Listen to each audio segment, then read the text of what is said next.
Cam, I gotta ask you something. What? It's been on my mind for a really long time. Yeah? And I've been with you for 3.5 years. I need to make sure that we're on the same page. Okay. Do you wash your legs? I do actually wash my legs. Yeah. Oh my god.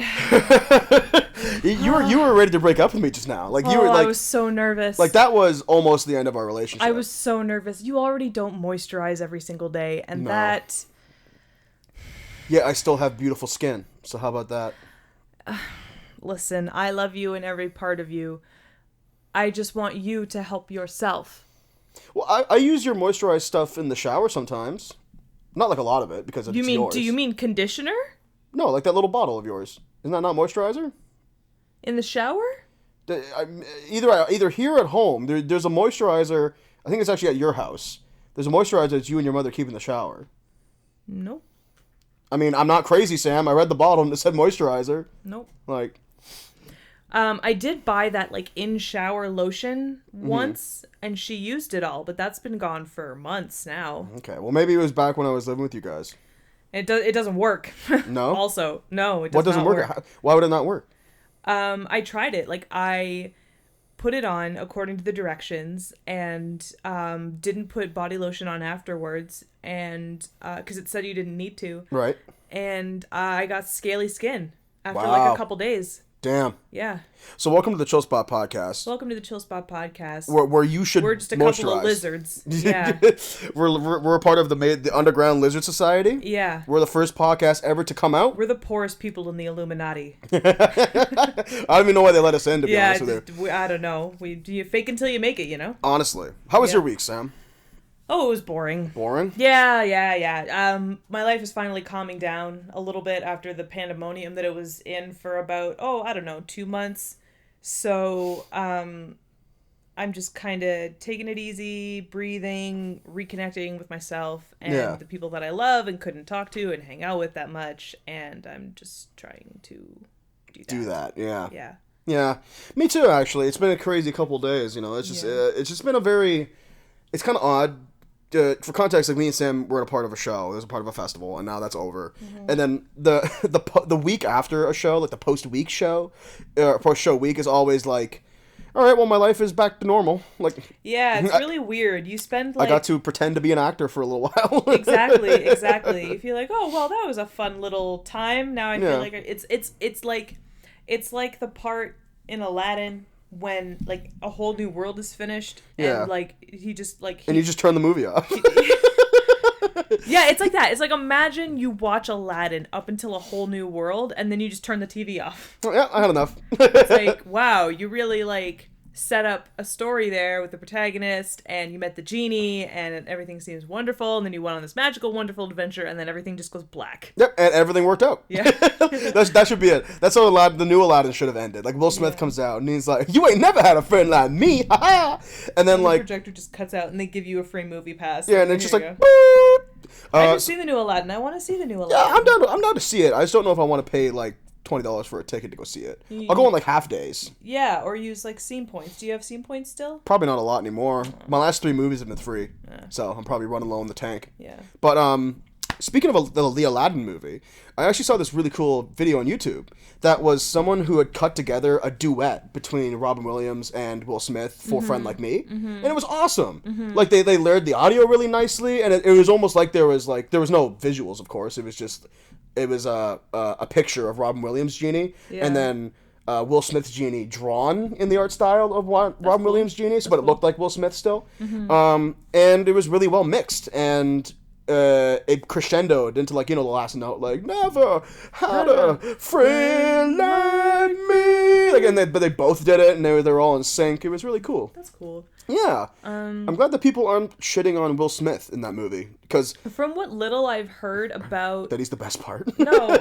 From what little I've heard about Will Smith's genie specifically, it does a really good job of not trying to be Robin Williams. Yes, I heard that as well. It's like, it's talent, and it's well organized, but he's not trying to be Robin Williams. But he also didn't take too much of a crazy artistic license with it. No, yeah. Because people expect a certain kind of performance from Genie. Like, people do want the genie after all. Whoops. Yeah. Sorry, everybody. That was Guy. going to be very loud. You gave me so much shit at the beginning of the podcast for, like, fucking with my microphone, and I feel like in our last 2 recording sessions, you have, like, bludgeoned the microphone. Well, I mean, I didn't expect more. it to do what it just did. Our microphone arms have these, like, little springs on them. Yeah. And they're very fickle and loud, apparently. So Yeah, they're very tightly wound. we're just kind of getting in the habit of apologizing. Because before, we just didn't acknowledge it. But it's like, now we know it makes noise. So we'll be like, sorry, we're going to move it. Sorry. So I had a morbid thought a couple days ago, and this plagues me every time I heat up something in the microwave. Yeah. Do you have the thought ever when you put something in the microwave and you're like looking at it and it's heating like boo, that like this is going to explode, and like a shard of glass is going to like cut my head off or something? No, dude. I have that thought all the time. Yeah. No, I don't know what it is. What the fuck? No matter what I put in the microwave, I have this strange thought of like while I'm looking at it, like watching it rotate, that like it's gonna blow It's up. gonna blow up in your face? Some lapel de vide shit. Like I don't know. No, because I don't fuck around with those Final Destination movies, so I don't have those gross thoughts in my head. Yeah, I've seen all of them. I actually really like the Final Destination movies. Really? Yeah. I mean, they're cheesy. They're not, like, good movies, but they're fun. Okay. Yeah. It's an interesting concept because there's no antagonist. It's just death. It's just bad things happening at Have you ever seen times. No, but I know the concept. Oh, you don't like horror movies. That's No. right. It's just one thing after the other like are these people just walking around in their everyday lives, and then and it's like if you take the cartoony like funness out of like an anvil dropping on somebody's head. Right.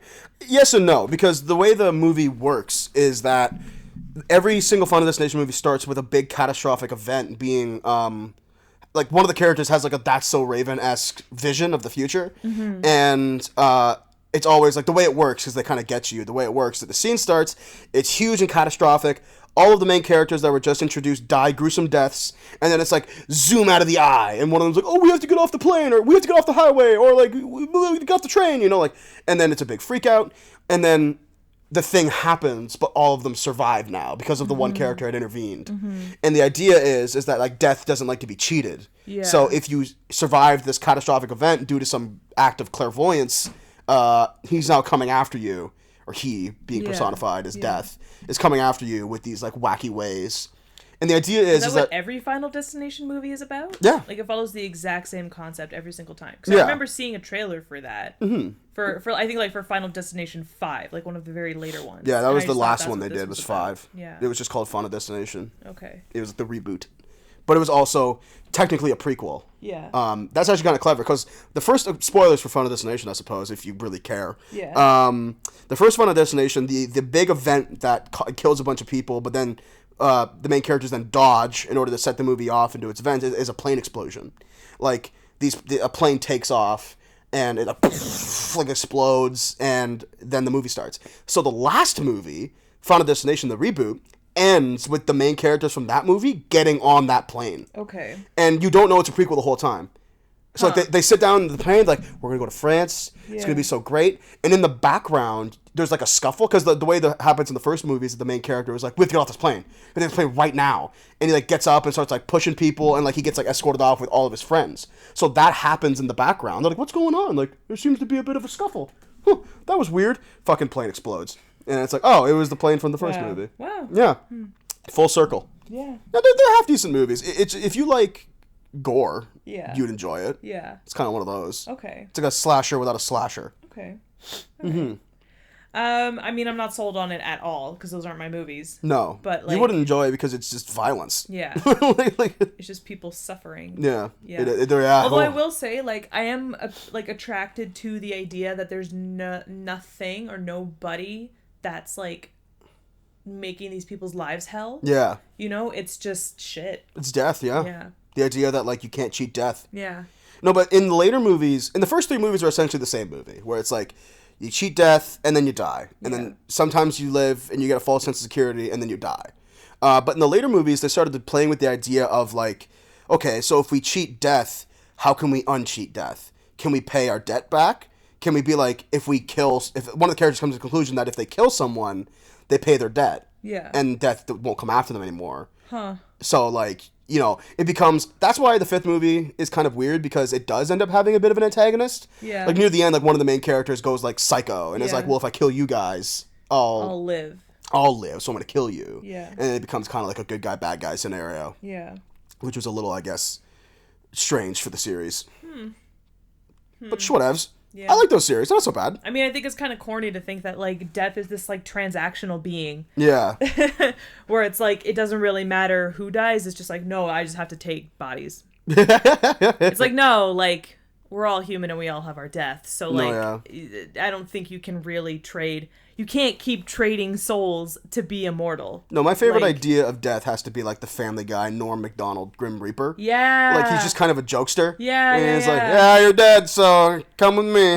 He like I don't think this actually happened in an episode, or maybe it did. Not this exact way, but he's like, "Hi, my name's Death," and he like shakes your hand and you die. He's Yeah, like, he's "Ah, like, shit, I nah. forgot I can't touch people." Whoops. No, there's that. My favorite moment with Norm Macdonald's death was had to be like it was like the Pawtucket like brewery Willy Wonka episode where it's like yes. people were drinking the beers to find the Yeah, tickets. yeah. So Death was going around. I was like, more people dying of alcohol poisoning. And he's like, Yeah. oh, maybe I can find one of these damn golden tickets. And he picks up a beer and takes off his hood and like cracks open it with his like eye socket because he's a skeleton. Yeah. And then he puts it back on.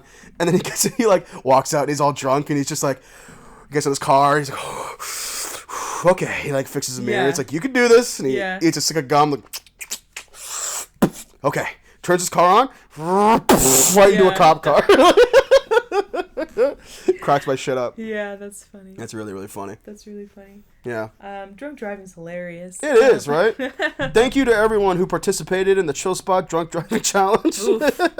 No, that's a joke. Don't. That's not funny. Speaking of movies, I don't think we've talked on the podcast about whether or not we're excited for Toy Story 4. I don't care. Toy Story ended for All me right. at 3.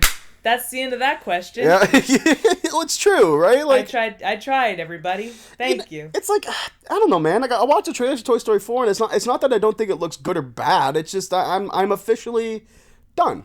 I think you're fatigued. Yeah. Yeah. No one asked for the 4th Toy Story movie. Yeah. And a lot of people are like, well, it's for kids, so like, let it be for kids. And it's like, well, I think kids deserve their own things. We have this conversation a lot because there's all this hype for the new Lion King movie, and then when the hype for Aladdin before it was released in theaters came Right. out, where it was like, why don't you just show your kids Aladdin? Yeah. Why don't you just show your kids Lion King? I also don't buy that the new Lion King is for kids at all. I think it's intended for people who grew up with Lion King. Yeah. Because it's live action, it looks more mature, and it's starring, I don't know, every popular actor in our age group. Like, Yeah. come Yeah, on. exactly. Like, give me a break. It's got Beyonce in it. you Fuck trying you. to- It's not for kids. Are you trying to like? Are you trying to Donald introduce Glover's the main fucking Are you character. trying to introduce like 6-year-olds to Billy Eichner? Yeah, like, okay. You know, watch Last Week Tonight with John Oliver. Be like, look, kids, it's Zazu. Yeah, really, right? Like, Or it's like, talking about abortion bans yeah, really. Like, in Alabama. like Timon and Pumbaa's gonna show up, and Timon's like, "Oh, we gotta save the lion," and Pumbaa's like, "Oh, my weed!" Ah! You know, it's like, I really like True. I really like the Pumbaa from the new Lion King. Oh, we should watch Knocked Up. Yeah. Like, no, it's not for fucking children. Did I ever tell you about? I know I've told you about this. I'm lying for the pod. Never fucking mind. Whatever. Wow, you're just gonna expose yourself. Like, you could have just asked the question. No, but you would have exposed it. So whatever. I've told you about the time that I saw Knocked Up in theaters with my parents. I mean, enlighten me again. Okay, so I was in grade 7, and when I was in grade 7, I had this really cool teacher. I need you to be mature, okay? Her name was Mrs. Dick. Yeah. And fuck you. Well, listen, you can't Yeah. ask that of me, all right, Mrs. Dick. I loved Mrs. Dick. She Did you love Mrs. Dick? fuck you. You really did. I loved Mrs. Dick, and Fucking love Dick so much. she taught a subject called core. So because I went to public school, I guess they couldn't afford to have a social studies and an English teacher. So and a history teacher. So we had they stuffed all 3 of them together and called it core. Okay. You had core. So and then one teacher was responsible for just taking turns. Like, Oh, so it's each like day, like we're it's like going to the- talk about history and social studies today. Today we're going to talk about social studies and fucking English. Today And- we're going to talk about English and history. Like, and Dick was all over that.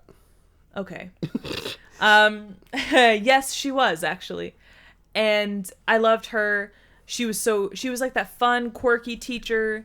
She was a like 30-something-year-old mom who was the biggest Eminem fan. Oh my God. Yeah. Knew all the words to every Eminem song ever. One time we had a huge presentation that was worth a big portion of our grade, and on the first day of presentations, she played Lose Yourself to motivate us. Wow. That's nuts. So, where was I going with this? I don't know. You eventually are going to get to watching Knocked Up with your parents. Right. So, Mrs. Dick comes into class one day, and she's like, oh, so I saw Knocked Up over the weekend. It was really, really funny. And I was like, oh, How old were you? This was grade 7, so I was like 13. Not old enough to watch Knocked Up. Yeah, I was like 12, 13. Yeah. And I was like, wow, okay, so if she's talking about this in class, like, it can't be that bad. I mean, it's called Knocked Up. And I was... but it can't be that bad because, a teacher saw it. It's got Katherine Heigl in it! I was like, a teacher saw it, and teachers are always, like, shaking their fingers at you, telling you to be appropriate, don't swear, don't talk about sex, don't blah, blah, blah, don't this and that, of course. Don't. But she saw Knocked Up and talked about it in class. Yeah. So it must be cool. Of course. And I was in a point, I felt like my relationship with my parents' relationship with each other was at a point where it was cool and it was good, and we were talking, we were laughing, we were having lots of dinners together as a family, which was something that we couldn't always manage to do. Uh-huh. And I was like, we're in a good spot. I'm going to suggest like a family movie day where we go out and see Knocked Up. Sure. What a mistake. So my parents don't know anything about this because my parents don't keep up with, modern day cinema. And I'm like, we should go see Knocked Up. My teacher told me about it and said that it would be good. See, And that was the start of my descent into madness and why I don't tell my parents about anything that I'm interested in ever. Could I pause for a moment? Sure. How in God's name did your parents hear the title Knocked Up and not have a red flag immediately? To be like, maybe we shouldn't take our... The internet was around! I guess so my mom was always trying to get me to talk about sex. Oh yeah, was she trying to... Did she force it on you one time? She sprung it on me one time. And... she went to seminars about how to talk to your child about puberty and sex and bought me all the books and was like, she basically begged me to talk to her about like sex and puberty and body changes and stuff like that. So I think that she was like, oh, okay, well, like maybe like a good conversation could come out of this. And then I don't know what my dad was thinking. I don't know. I don't know. Usually my dad is really good at snuffing that stuff out, but sure. I don't know what was going through his head. Somehow they managed to agree. I like Judd Apatow. And we went. No, he doesn't.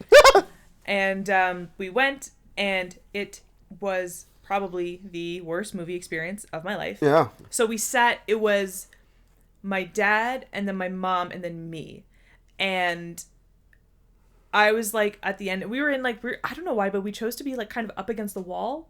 Like I was closer to the wall, so I was on this. I was closest to the inside. I was closest to the wall. Sure. Okay. And just from the fucking beginning, because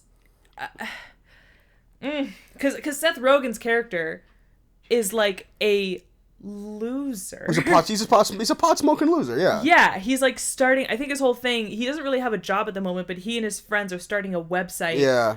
Where that essentially was Mr. Skin. That points out where all the boobs are in movies. Yeah, which is a website that exists already. Which is basically just an excuse for him and his friends to sit around and smoke pot all day. More or less, yeah. And I remember one specific moment because so it was uncomfortable because there was a sex scene. Like there's a sex scene between him and Katherine Heigl. So yes. That's uncomfortable and it's really graphic because it's a fucking 14A movie. And I was like, I think Knocked Up was rated R actually. Something like that. So that was uncomfortable. And then there's a scene in the movie, and my dad is so pissed off because my dad thinks that people who get high are losers, right? And no good doers and do nothings. And my mom was just embarrassed. And there was one part where Seth Rogen and Jason Segel and I think Jay Baruchel are his friends who live with him. They're sitting, and Seth Rogen is taking a hit from one of those giant fucking bongs that the ones that sit on the floor. Yeah, yeah. And you put them between your legs. They're so fucking big. It's an excessively large bong. And my dad leaned over to me and was like, if you ever bring home a fat, do-nothing, drug addict loser like this, you are, like, consider yourself kicked out of the house. Wow. Wow. He said that to you during the movie? Yeah, he leans over. He's like whispering, but he's doing that, like, shout whisper. It's like, if you ever bring home some loser like Was this. he, like, trying to make you laugh? No, he was serious. Wow. He was so pissed. I mean, like, fuck. He was so mad. Like, fuck if you were, I don't know, enjoying the movie. Yeah. Like, Jesus Christ. Why did you ever say that to someone? Yeah. No, he leaned over. He's like, if you ever bring home some loser like this, like, just, like, you're kicked out. Like, you're kicked out. And my mom was, like, pinching the bridge of her nose. Like, so uncomfortable because there's so much just, like, sex and misogyny and drugs and, like, just so awkward. And then, like, Katherine Heigl gives birth and, like, you, like, see her vagina. Like, it straight up shows, like, the crowning part of the movie. And we were just, like, at that point, we just gone through so much sex and drugs and, like, grossness that we were just like, oh, well, let's make this an educational moment. You're really going to show the whole vagina? Yeah, you see that, Sam? Vagina. It's called crowning. I think my mom tried to turn it into a teachable moment, but, like, at the end of the day, I was just like, no, please, God, I'm surprised you guys stayed for the whole movie. This was a bad idea. I'm surprised you guys didn't just walk out. Yeah. Honestly. Me too, but we sat through it. Yeah. And that is the story of how I learned to tell my parents nothing. Because they couldn't be cool about it. Yeah. You know, like, they couldn't be cool about it and be like, oh, okay, well, this is embarrassing. What, did they, like, rip you apart when you walked out of the movie or something? My dad just got pissed off because all the dudes in that movie were, like, a bunch of layabouts, losers, like, who smoked weed and didn't do anything good with their lives. Yeah. Well, look who you ended up with. But at the same time, like, I remember him specifically saying, like, don't bring home some, like, lazy, fat, pot-smoking loser. Mm. And you're not lazy, and you're not a loser. Well, you do smoke pot. From You're time a big time. dude. So, fuck you, Dad. You like this guy fine, so eat shit. So on and so forth. Yeah. I have a similar experience, actually, when it came to movies. My cousin Paul once took me and Duncan out when we were very young. And I, like, probably in elementary school to go see Wedding Crashers. Oh, shit. Which, like, if you've seen the movie Wedding Crashers, like, it's not a kid's movie. No. There's a point in that movie where you see a bunch of titties. And it's just, like, a bunch of titties. And it's really funny because I remember coming home and being like, Mom and Dad, that movie was so good. It was really funny. And Mom and Dad were both like, well, I mean, we like Owen Wilson and we like the other guy. So, like, why don't we... Vince Vaughn. Yeah, we like Mr. Vaughn. I think it was Vince Vaughn. Yeah. It's Owen Wilson, Vince Vaughn. Yeah. And it's like, let's go see that movie. So they went to go see it and came back and were like, Paul took you to go see that movie? Of course, we just laughed it off because it's like, whatever, at the end of the day. It's already done. Yeah, you saw the movie. Yeah. Also, like, Paul is like he was your cool older cousin when you were a kid. It was like, Paul's gonna take us to the booby movies. He's gonna drive around downtown Toronto and look at scary clubs and shit. Yeah. So, like, that's funny, but it was just, like, a really uncomfortable afternoon at the theater with my parents. You ever besides that, have you ever watched another movie with your parents? Like, have you ever seen another movie with your parents after that? I don't think so. I think that was the last one. I've seen movies with my parents separately. Yeah. But... not like... And they were always appropriate. Like, I don't know, I saw New Moon with my mom. Wow. Yeah. That must have been fun. Yeah, she thought it was, like, so cute that I, like, had a huge crush on Taylor Lautner and, like, couldn't handle the shirtless scenes. You and every other girl alive during the early 2000s. Yeah, she bought me, like, a Taylor Lautner pillowcase, like, that Christmas. And it's still in the house somewhere. Yeah, I'll find it. Yeah. I'll find it. I think you've seen it. I think it was, like... No, I've definitely seen it. We had it, like, in the basement. Yeah. Like, when we first started dating. Because I found it one time and I was like, what the fuck is this? You cheating on me with Taylor Lautner pillow? Yeah. Like, why does this pillow smell like pussy? Yeah. This pillow reeks of sex and crying. Did you touch this pillow? Yeah. No, man. I never got it. I have never been, in terms of, like, celebrity thinking people are hot and, like, idolization. You've never I've never had a been celebrity there. crush. No. You've never even, like a couple days ago. This is funny. Like, you've never had, like, a crush on somebody, but a couple days ago, you, like, you turned to me and you were like, so, have you seen, like, Lin-Manuel Miranda's Twitter recently? Mm-hmm. And I was like, yeah. And he's like, so he went on vacation. I was like, yeah, with his wife, right? And you were like, yeah. And And I was like, and his wife is insanely hot. And you were like, yes. Oh, yeah. His wife is so hot. She's very attractive. Yeah. She's a very, very pretty woman. But you don't have, like, a crush on her. Like, No. when I was younger, I had a crush on Pete Wentz. Well, I also think... Like, I crushed on Pete Wentz. Well, I never really crushed on people too much. No. It's like, I crushed on, like, like, girls I knew, because that, to me, was more realistic. Yeah. It's like, I don't know, man. I've never really... You never, like, had a fantasy? No, never. No? I mean, I never thought it was... How can I say this? It's just like... Well, I don't know. I guess... I've never really found a celebrity that I think is, like, overtly attractive. Where it's like... Unless, like... It's tough to say, right? Because I don't want to out myself and my preferences here. But, like, when I was growing up, all the famous attractive supermodel / actor women were all, like, blonde white women. Yeah. Like, it's just, like, all the same. It's like, everyone looks like Cameron Diaz. Yeah. Who is very attractive. Yeah. No holds barred. But like, there was Cameron Diaz, and there was Renee Zellweger, and there was, Jennifer Gardner. Who's the other, like, blonde...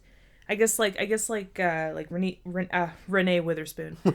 Renee Zellweger. Reese Witherspoon, and, like, all those. Yeah, so all those, it's just... like, blonde, pouty-lipped. And, like, don't get me wrong, like, first of all, Reese Witherspoon is a fucking boss. Mm-hmm. I've been going through Big Little Lies, and, like, I love Big Little Lies. I've always loved Legally Blonde. Mm-hmm. I'm trying to think, what else of her stuff have I seen, really? Or, like, If I went through it all, I could probably name a bunch of stuff. But, like, I like her. But, yeah. But, like, she's the same. If like, for instance, if, like, I don't know, Janelle Monáe was famous when I was 8 years old. Right. I probably would have had a crush on her. Okay. Because she's beautiful. Yeah. Like, yeah. very, very attractive. She's so beautiful. Yeah. Yeah, like, and, I guess... quirky and cool. That's the other thing, too, is that Janelle Monáe is cool. Yeah, she's very cool. Like, you didn't have, I feel like back in the early 2000s, like, so-called, like, hot women that you were supposed to have a crush on, like, like the Cameron Diaz's and the Jessica Albas, and that was big when I was a kid, was Jessica Alba. Yeah, like, they're great people. She was big, not that. Sorry, that's insensitive. Please keep going. They're all great people, but I feel like stardom in the early 2000s wasn't allowed to have much of a personality. You were supposed to show up and be hot. Essentially. And in interviews, you're supposed to just, like, be hot on word, too. Yeah. Like, you were supposed to say, like, oh, like, I don't know, like, I just wake up and I have, like, 2 tablespoons of honey and some shredded coconut, and, like, that's just how I start my day. And then I put on my like, favorite, like, I don't know, Massimo track pants, and I just go out for a quick run, and then I come inside and I do my Pilates, and I don't know, that's just my day. Yeah. That's just me. I promise that I don't cry myself to sleep every night, holding my stomach because I'm so fucking hungry. And I'm sure those women had deep thoughts, and I'm sure that those women, like, have opinions about things, but they were just never asked. They were just perpetually fed rabbit food questions from the press. Well, people forget. So it's like, that's all that they had to work with. Yeah, people forget that the media 15 years ago was not nice. And there Still isn't. There was no social media, so famous people couldn't grab hold of press the way that they can now to share themselves with us as much as people like Janelle Monáe can. Also, so, like, it's like... Yeah, exactly. Like, if you 100% relied on, like, the mostly white male population of journalists that covered entertainment news in the early 2000s, you probably wouldn't come off as very bright either, because there's no opportunity to do that. So, and I have no doubt all these women are very intelligent, because I don't feel like they could have gotten to the point where they got without... At the same time, that's what you got. So, like, a lot of early 2000s hot girls compared to now just seem kind of bland and boring. Yeah. Yeah. I guess so. But I know, and there's also just, like, a part of me when I was a kid, I was like, well, it's not realistic to have a crush on someone who I will never meet. Yeah. And is 25 years older than I am. Yeah. Like, I know that's a weirdly sober thought to have, like, for, like, an 8-year-old, but I was really like, yeah, I don't know, it doesn't make any sense. Yeah. I remember, though, with, like, my Daniel Radcliffe crush, I was like, well, he's not that much older than me. Daniel Radcliffe is, like, 28, I think. 3 or 5 years older than me. Like, he's not that much older than me, so it's like cool. And like, he was a kid when Harry Potter first came out, so I was like, wow, a kid like me. And like, this was when I knew that I wanted to be in movies, but I didn't know how to say that I wanted to be in movies. I could fuck a wizard. Stop. I too could have sex with the boy who lived. And we could beat Voldemort inside of each other. Oh, gross. What? Yeah, he fucks you in the Battle of Hogwarts. I told you that, like, Daniel Radcliffe, like, my crush on Daniel Radcliffe was my sexual awakening. Oh, like, really? I didn't just have a crush on Daniel Radcliffe. Like, that was when I first started having, like, sexual fantasies and stuff. Wow. No Yeah. way. Yeah. It, like, knocked me into puberty. I remember what my... Daniel Radcliffe knocked me into puberty. I remember what my sexual awakening was. It was the Dirty video. Oh, yeah, for Christina Aguilera. Yeah. Those, like, chaps with the thong. The chaps with the thong. I remember where I was, too. Actually, well, I think it was Paul's old apartment. Back to Cousin Paul. Mm-hmm. And it was just on. He had, like, much music video on or something. And that came on. And I remember, like, getting, like a fucking boner. Being like, oh. Like, it was just, like, it was, like, animalistic. Like, it's so carnal when it first happened. It really is. Like, I was watching the video, and, like, I think, he had changed it to something else, I guess, like a bit more kid friendly, and I was like, I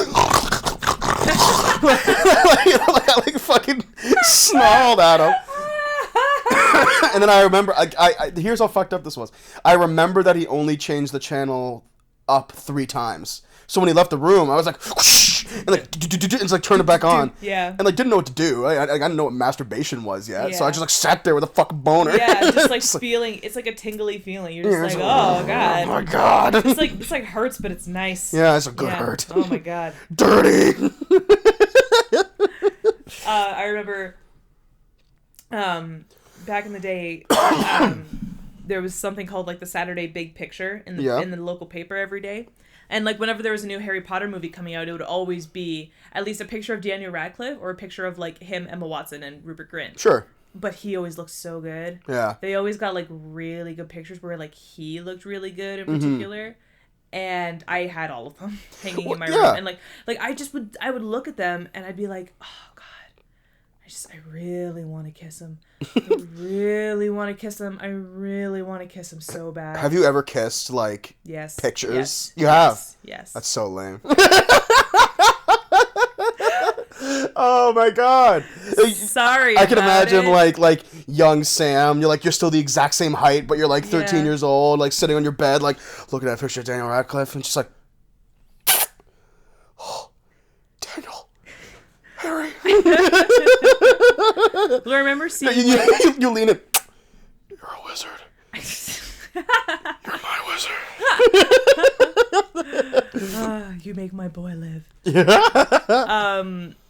You gave me titties, Daniel. I remember seeing so my mom's best friend, my Aunt Chrissy, like her kids were teenagers when I was a kid. Mm-hmm. So I would always try and hang out with them, but they were always watching like teen movies and like teen TV shows. And, like, somebody in one of those TV shows mentioned, like, making out with your hand for practice. Oh, I think that might have been Zoe 101. And I was like, oh, shit. I gotta practice? So I would practice on pictures, and that's why I kissed pictures. Because I was like, I gotta practice. So you would, like... And you know what? I'm a good fucking kisser. So let me get this straight. It fucking works. Let me get this straight. Okay, I have to ask then. Because, you don't, like... Okay, this might be a... You know what? Never mind. No. Say what you want to say. No, it's too... Say what you want to say. It's too personal for us. Okay. Between our own preferences and stuff like that. Fine. But did you... So I have to ask then, did you, like, tongue this picture? I didn't tongue it. No. Yeah, you didn't... Because I understood that it was ink, and that's disgusting. Your mom walking in here just like... Oh! Yeah, I just have, like, Daniel Radcliffe's mouth, like, tattooed on my lips. Get out! No, but I would just, like, kiss it a little. And then when it got too wet, I would pull back because I'd be like, oh, I'm going to swallow ink, get cancer, and die. Oh, it's too hot. Yeah. And you're like, oh. Oh, you should dab it all over yourself. No. Yeah. I rubbed, yeah. That's how I started moisturizing. Yeah, exactly. So I got all these paper cuts. Yeah. Oh, man. Come by 1,000 cuts. Gross. But yeah, no, I made out with pictures. And you know what? If 100% of people listen to this podcast and come back and say, oh, that's disgusting, at least like 63% of you are lying. Yeah. You are lying. Well, everyone's a kid at some point. It fucking happened. Well, you ever hear about the thing? It's like, this is like a Family Channel thing too, where it's like, you can tell if a guy's a good kisser by how he eats an apple. That's from something. Yeah. I don't remember what it's from. I remember hearing about that. That's so stupid. It's really fucking dumb. Oh my god. Were you into like those preteen shows? Yeah. Like Zoe 101. I loved Zoe 101. I mean, I've mentioned this before, but I had like a lineup. I had like a Saturday, Sunday morning lineup where I Right. would watch like Lizzie McGuire, That's So Raven, Even Stevens, and then like a Disney Channel original movie would come on, then Zoe 101. And then like a Disney Channel original movie would come on, and then I would switch to the Comedy Channel where I would get my like adult fill of television and like watch, I don't know, like actually I saw like really really early Mike Birbiglia. Wow. Like I know Mike Birbiglia is huge now, but like I knew who Mike Birbiglia was before he was like Mike Birbiglia. When I was a fucking zygote, Yeah. I knew who Mike Birbiglia was. I knew who Mike Birbiglia was before everybody else. When I was a fucking sperm, I knew. When I was living in my dad's balls, Oh my god. I knew who Mike Birbiglia was. My first words were Mike Birbiglia. Oh my god. Oh, another stray thought I had a couple days ago. Yeah. You ever look? So, I was using my smartphone to play music in my car. As opposed to your dumb phone. Yeah. But I was thinking about it. I was like, I think the phone feature is the least used feature of my smartphone. 100%. So why do we call them phones? Yeah. We should call it something. I should call them a talk box. It's the talk box. That's a dumb name. The Samsung Galaxy S10 talk box. That's a dumb name. Yo, what model of TV do you got, baby? But I guess like texting sort of became a feature of like something that we understood phones to be able to do. Right. And for what it's worth, like texting or like being able to send emails has been a feature on phones for a really long time. Like it really wasn't that long.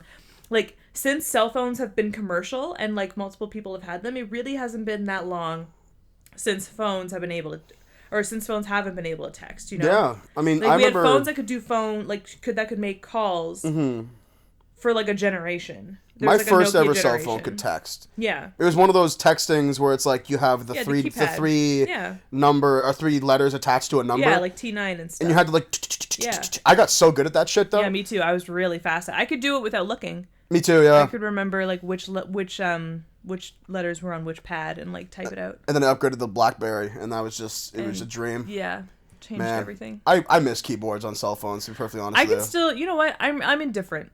I don't care. I find I fuck up way more on a touchscreen. I don't care. And there's been okay. Like, conversation over, I guess. Like I just don't care. You've brought this up a couple of times and like I really genuinely don't care how much I mess up on a phone because they're so intuitive now that half the time they fix my mistakes and or they can be fixed with like a single tap. Yeah. I don't care. You ever fuck up spelling so hard that even autocorrect's like, I don't know. I don't know what you're trying to say. I was just like, Sometimes bitch is autocorrect gets to dumb. that point and I'm like, no, you know, I think you're smart enough to figure this out. I agree. I think you're being lazy. Yeah, come on, autocorrect. Yeah. Like, I think I fucked up the word birth really hard the other day. Yeah. And autocorrect couldn't figure it out. And I was like, you know, like, it's really not that long of a word. And if I saw it typoed in, like, print, I could figure it out. Yeah.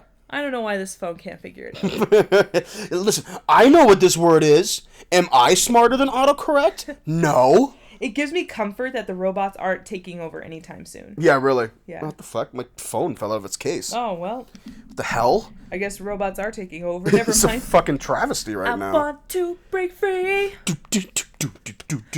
You still got to see Bohemian Rhapsody. I need I you to do. see Bohemian Rhapsody. Do you want to watch Bohemian Rhapsody like right after this is done? No. I mean, we can. That's too bad. No, I want to see it. I just, like, Yeah. I don't know. I'm not confident I'm going to like it. Do you want to get a snack after this? Well, we can make dinner after this. I guess, yeah. Like, it's almost 6 o'clock. Fair. You know what a weird thing happened to me is? What's that? An emoji I never use anymore. A text emoji, not like an emoji, but Yeah. like an emoticon, I suppose is what it's technically called. Okay. Is the D face? Like the ellipses Oh. and then the D? Yeah. To be like, ah, the big like Yeah. beta male smile. Yeah. So the reason why I don't do that is because in elementary school That bitch is too enthusiastic. on I agree, but on MSN I was on MSN and then someone, I guess I was talking to some girl or something, Yeah. and like not like in a romantic sense. It was like, oh shit, sorry, I lost my train of thought. Where she was like, okay, well, I'm gonna log off. Like, we'll see you tomorrow. Good night. I was like, yeah, good night. I use a D face, and then like she was like, oh.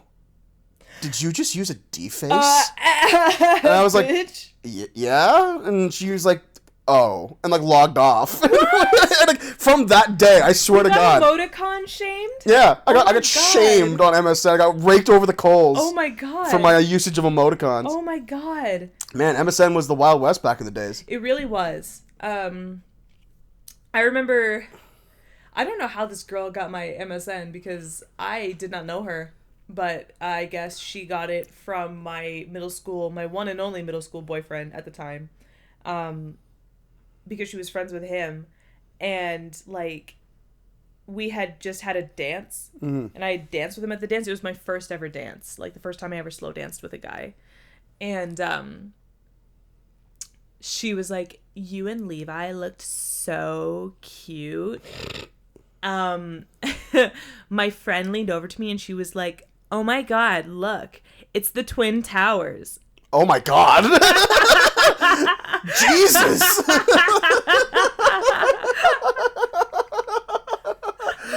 Kids are fucked up. And I was like, and then I was like, "Oh my God, rude." And she like expected me to find it funny.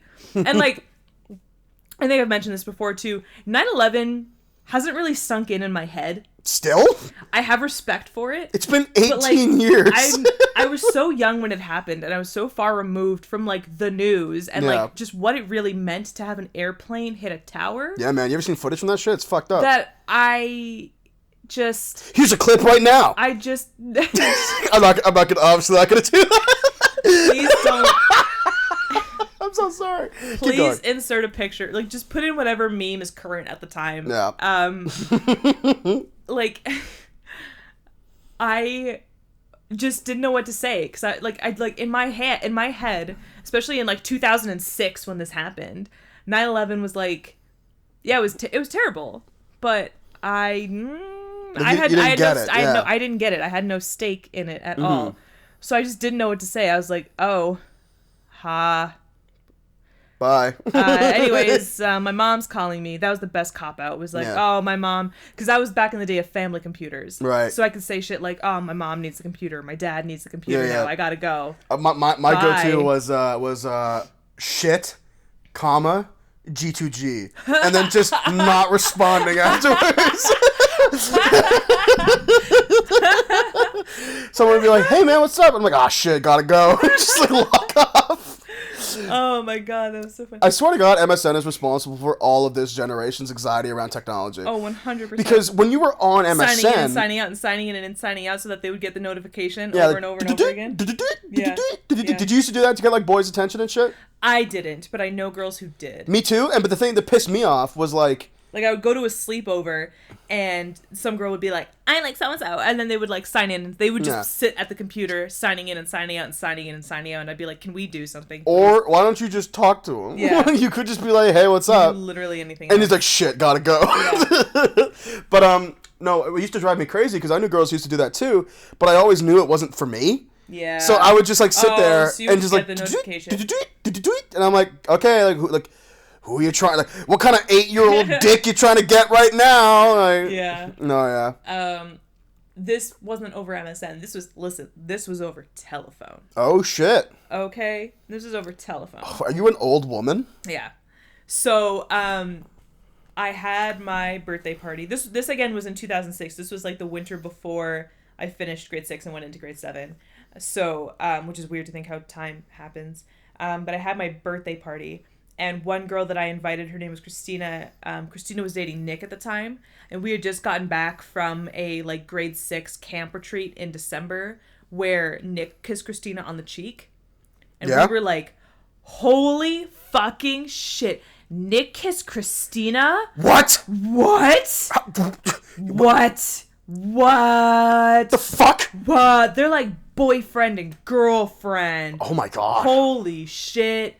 So, it was a big... Nick and Christina were a big deal. And Christina came to my birthday party at my house. It was just a sleepover. And all the girls were like, Christina, like, you should, like, call Nick. And, like, Nick lived in my neighborhood. He lived... Like, I could walk to his house. I knew how to walk to his house. And I was like, oh, yeah, like, I have his phone number just because, like, whatever, we've had play dates and shit before. Like, here it is. And or maybe she just had it because she was his girlfriend. But she would like call him, and then someone who wasn't him would pick up the phone, and I guess she would panic because she's never been anybody's girlfriend before. Right. So she doesn't want to answer the phone and be like, "Hi, this is Nick's girlfriend. Is Nick there?" Yeah, You know? This is Nick's slam piece. So yeah. This is Nick's fucking... Anyway. So they would call, and someone would pick up the phone who wasn't Nick, and they would get panicked and they would hang up. Oh my and then God. they would call again, and then pick up the phone. Somebody else would pick up the phone. Still wasn't Nick. Nick had like 3 siblings, so there were between 3 siblings and his parents. There were a lot of people in the house that could have picked up that phone. Your percentage of getting Nick is like 33.3. Yeah, Like... yeah. So like someone else would pick up the phone. Wasn't Nick? Panic. Hang up again. Call again. Someone else. Panic. Hang up again. They called the house like 6 fucking times. Oh my God. Never stayed it. Oh, on my phone. On my landline. Oh my God. So Nick's mom found the caller ID, called back, and no one in my house was home at the time except for me. So I picked up the phone because it's my fucking house. Well, naturally. And I pick up the phone, and Nick's mom is livid. Oh, and no. she's like, "Who is this?" And I was like, "This is Sam." And she was like, "If you want to speak to Nicholas, you call and you ask for Nicholas. Do not call this house a million times." And like, I've known this woman and been terrified of this woman. Really? I was so scared of Nick's mom. Nick's mom to me was like a geyser. Like, she could blow up. She was one of those moms because she had 3 fucking kids. Oh, yeah. I remember when she was pregnant with Nick's youngest sibling. She needed a tight leash on these kids. She was very stressed out all the time.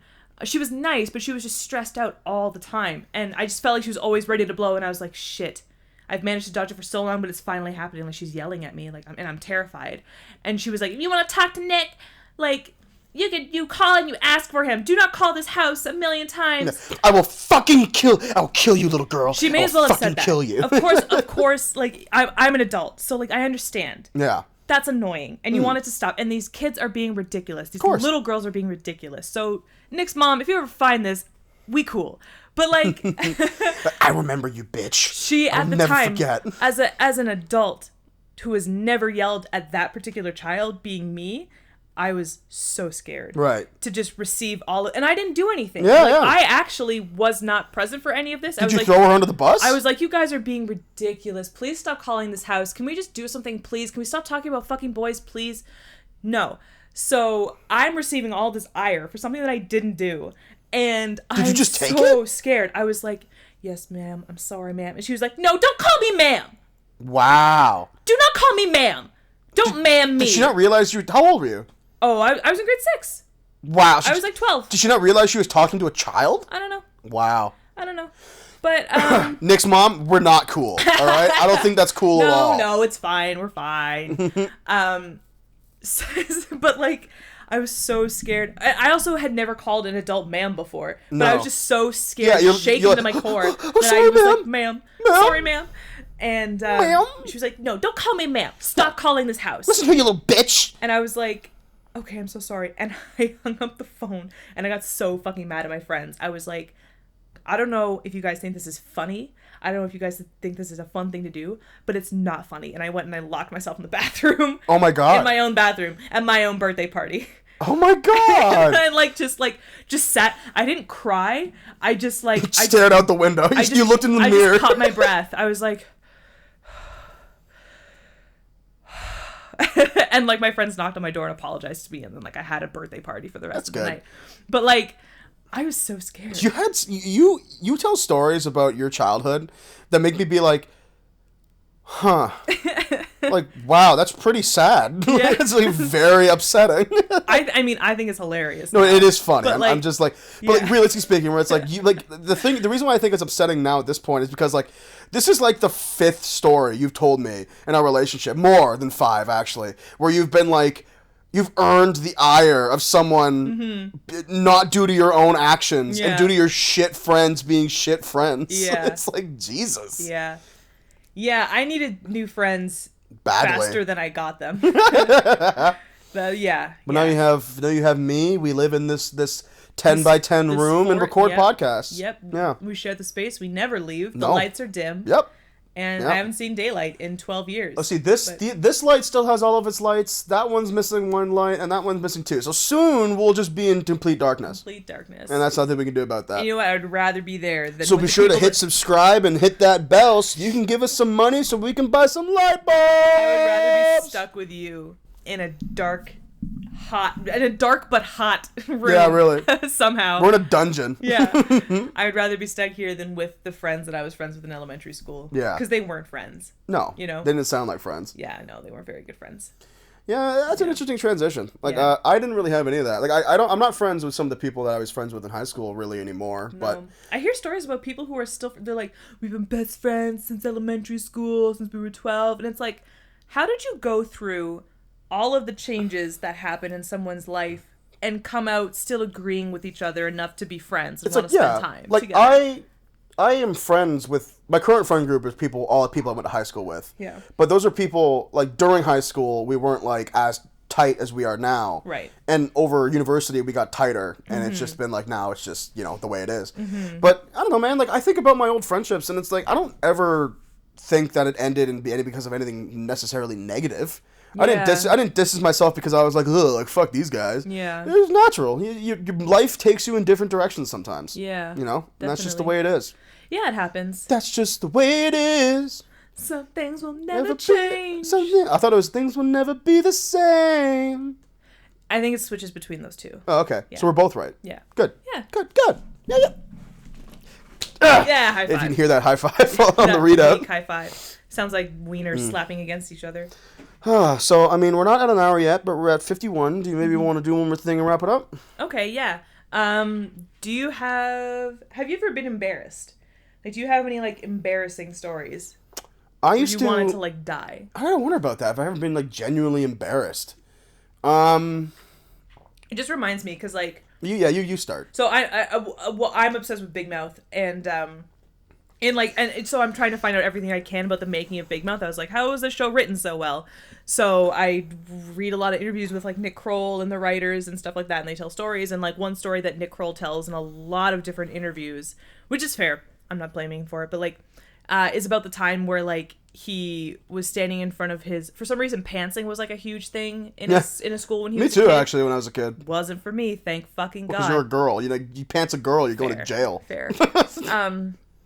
But somebody pantsed him, and he was wearing silk boxer shorts underneath. Oh, no. So when he got pantsed, everything came down, and he was standing in front of his crush talking to her at the time. Big bell knob cock and was flopping out in the wind. And he hit puberty late, so like things weren't fully developed down there and looked smaller. Oh so, no, like, it's a fucking micro penis. Yeah, so yeah. And that something similar happens to Nick, the character Nick in Big Mouth, and he was just talking about that. That's interesting. So I was just like, damn, like, have you ever been like? Has somebody ever embarrassed you? Like, have you ever been? Well, when embarrassed? I used to get embarrassed when my parents used to tell funny stories about me as a kid. Yeah. I've since gotten over it. Right. But when I was younger, and my parents would be like, "Oh, Cameron did this thing, like, he was really like outrageous and like something a toddler would do." Yeah. And I'd just be like, "Shut up," and get like really embarrassed and like. Did they ever tell it in front of like the wrong person? No, they told it in front of all of my family, all their family and friends, like all the time without fail. Yes. Yeah. Yeah. I never liked. I still don't like that. I never liked being the center of attention ever. You picked the wrong profession then, my friend. Well, I mean, that's funny, right? Because I don't know, man. When I'm in character, I don't feel the same like sense of all eyes on me that I would if my regular self is out and about. Yeah. You know what I mean? Yeah. I guess that's a weird thing about acting. But no, I can't think of like ever really been like genuinely embarrassed, like public embarrassment. No, I've never been like. No, yeah, I don't think I've ever had any like genuine. I was always really wary of that. Yeah. I was afraid of being trying to prevent embarrassed. the embarrassing thing from happening to you. I walked a life which led me to avoid being embarrassed. Yeah. I remember. This is kind of funny because I actually wound up being friends with the dude, but when I was in my like grade 7 relationship, my only middle school like puppy love relationship, it wasn't even love. It was more just like.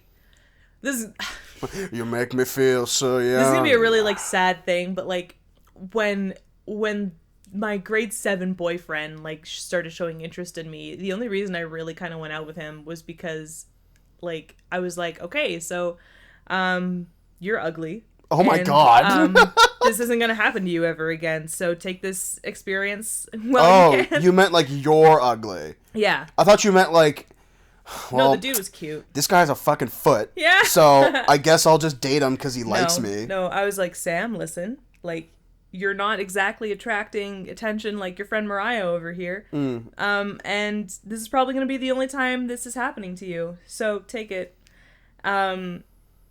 But, like, I never wanted to, like, I wasn't ready to be in a, like, relationship, heavy air quotes relationship. Because you're in grade 7. I'm in grade 7, and Nothing in I just wanted elementary to be school a fucking counts. kid, despite the fact that, you know, my friends were into boys. I'd and, argue like, that some wanted to relationships in date. high school don't count. Yeah. Like, honestly. Yeah. So, I never really wanted to be in that relationship, but I didn't know how to end it. And it went on for, like, months just because I didn't know how to end it. So finally, I had just been so distant and so, like, cold-shouldered to my, like, middle school boyfriend that he and his friends walked up to me in the hallway one day at, like, the end of lunch where, like, most people had dispersed and I was just sort of, like, trailing behind. Mm-hmm. And this guy, Josh, who I'm, like, still friends with to this day, he was like, yo, are you still into Levi? And I was like, I don't... And, like, the answer was no, but I didn't want to... He was standing right there. Levi was standing right there, like, quiet, like, listening, Like, but not listening to me. Brought his boys to be like, yo, go check if my girlfriend still likes me, dude. Yeah, Please? yeah. And I was like, I don't know. Like, I don't know. And he was like, well, if not, then Levi just dumped your ass. Whoa! And they... Levi! Yeah. Yeah, and, like, walked away. And, like, I felt humiliated because, like, I hated being humiliated in front of boys. Yeah. Yeah, that shit was embarrassing. That was embarrassing. Yeah. Sounds embarrassing. It's funny now because it's like, I then went to high school with that guy Josh who dumped me. For Levi. For But Levi. that's the real Levi's embarrassing behalf. thing. If there's anything to take away from that, is like, that is way... Yeah, having someone dump someone for you is way more embarrassing than being dumped through a surrogate, in my opinion. Yeah, exactly. Yeah. Exactly. So Levi, but then we went to... I'm fucking coming for you, man. He's fine. I'm gonna peel your skin back. He's fine. He's also ripped, so maybe don't. Oh, okay. Like, you all just come at him with a weapon, then. I'm not. That's not real. I'm not gonna hurt you, Levi. But yeah, no. Then Josh and Levi and I all went to the same high school, and, like, I never really talked to Levi, but Josh and I were friends.